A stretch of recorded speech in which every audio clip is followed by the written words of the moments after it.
one of Brazil's richest men worth $35 billion, a global business celebrity, and briefly the 8th richest man on earth. And then, in just 2 years, poof, his wealth didn't just disappear. It collapsed harder than a Jenga tower in a hurricane. By 2014, his net worth didn't just go to zero. It went negative. As in, you owe the universe over $1 billion negative. This is the financial equivalent of speedrunning your way from billionaire to broke to prison. And yes, there definitely is corruption. There's ego, there's delusion, there's I want to be the richest man by 2015 energy. So, sit tight, because this isn't just a story. It's a masterclass in what not to do with money, success, or your own sanity. Let's begin. Origins of a future billionaire. Eike Batista was born in Brazil in 1956, and from day one, he had a front row seat to the world of big money, the political kind. His father, Eike Batista, wasn't just successful. He ran Brazil's state-owned mining giant Vale and served as a minister of mines and energy, which in simple terms means he knew everyone, he controlled everything. And little Eike grew up understanding that in Brazil, business and power walk hand in hand like best buddies in a telenovela. At 18, Eike was shipped off to Germany to study metallurgical engineering, because apparently being surrounded by billion-dollar minerals every day wasn't educational enough. He eventually returned to Brazil, ready to take over the world. But he didn't start with billion-dollar boardrooms. No. He started as a gold and diamond salesman, wandering through remote Amazon mining towns, buying stones from miners and reselling them to wealthy buyers. This job is basically the Brazilian version of flipping houses. Except instead of ugly kitchens, you're negotiating with people holding pickaxes. And surprisingly, he was good. Very good. The first million, age 23.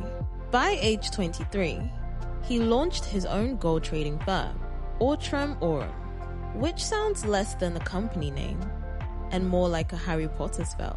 1 year later, 1 year, he sold it for $6 million.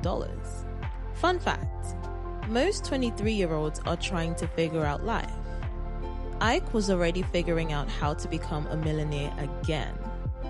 He took the money and founded what would become the empire of his dreams. EBX Group, a business built on gold, metals, coal, oil, logistics, shipping, and most importantly, insane confidence. The X Empire began.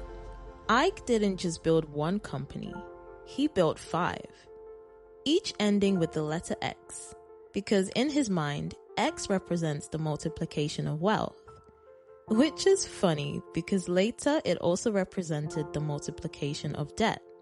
His portfolio looked like this: MMX, metals mining; CCX, coal mining; OGX, oil and gas exploration; OSX, offshore logistics and shipping; LLX, port logistics. Everything looked cutting edge, ambitious, and hypermodern. Investors loved it. This was the era when Brazil was booming. China was buying every resource on earth, and commodities were the hottest thing since Bitcoin in 2021. Money was cheap, credit was easy, and Eike, he borrowed everything he could. Which brings us to the turning point of this whole story. The oil fantasy, OGX. In 2007, Brazil discovered massive new offshore oil reserves. This kind of reserves make countries say, we're rich, we are rich. This discovery had the same effect on Eike that casinos had on Terence Watanabe. It activated the spend everything and chase glory button. Within months, Ike launched OGX, his oil exploration company. Before the company produced a single drop of oil, investors poured in $5.4 billion. This IPO was the largest in Brazil's history. Imagine selling billions of dollars of shares based on hopes, dreams, and a PowerPoint presentation. It was Silicon Valley energy, but with oil rigs.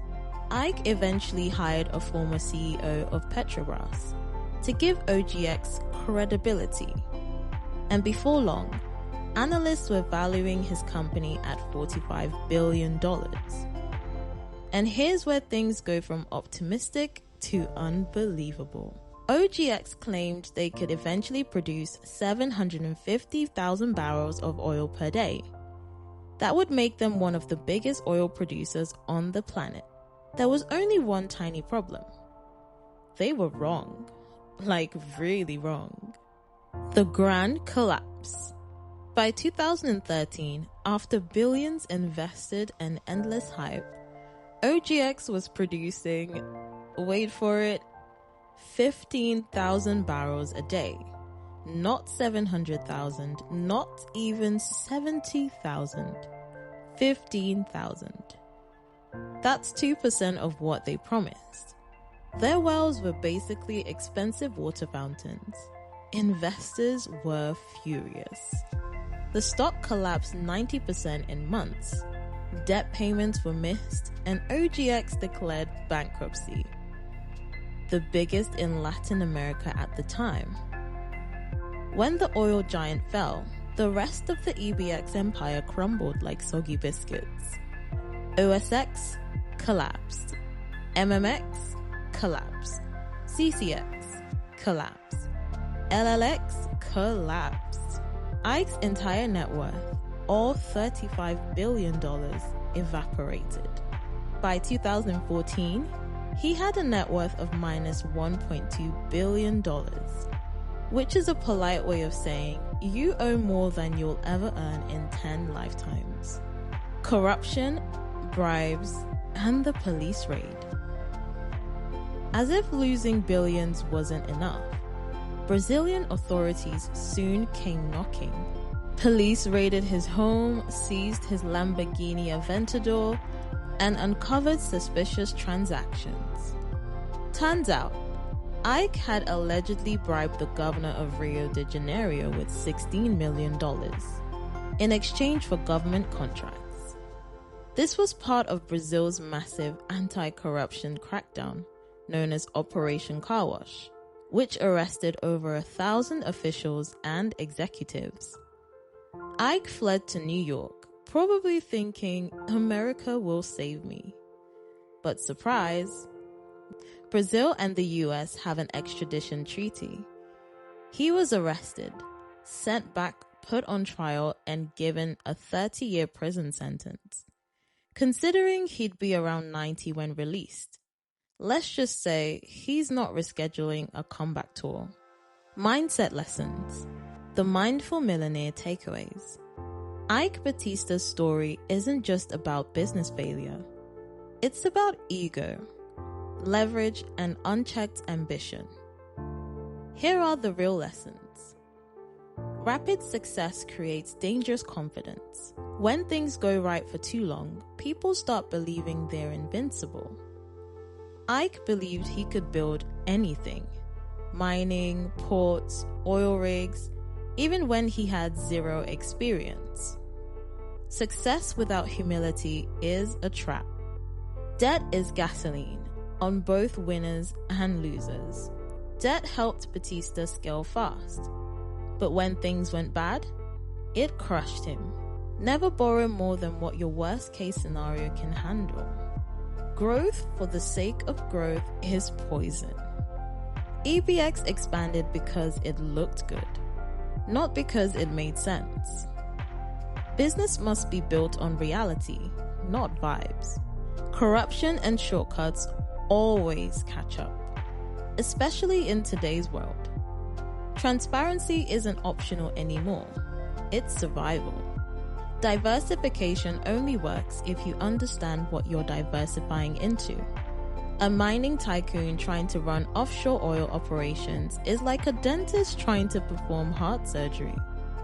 Just because you're good at one thing doesn't mean you're good at everything. Eike Batista's downfall wasn't a financial disaster. It was an identity disaster. He believed that becoming the world's richest man was a destiny, not a risk.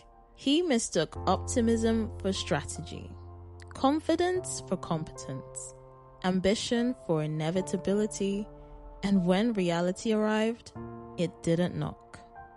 It kicked the door down. His story is a reminder for all of us that wealth without wisdom collapses, and the higher you rise without foundation, the harder you'll fall. Thank you for watching The Mindful Millionaire. If you enjoyed this deep dive, make sure to hit that like button, subscribe, and drop a comment below with the next financial story you want me to explore. See you in the next one. Stay mindful, stay wealthy, and stay curious.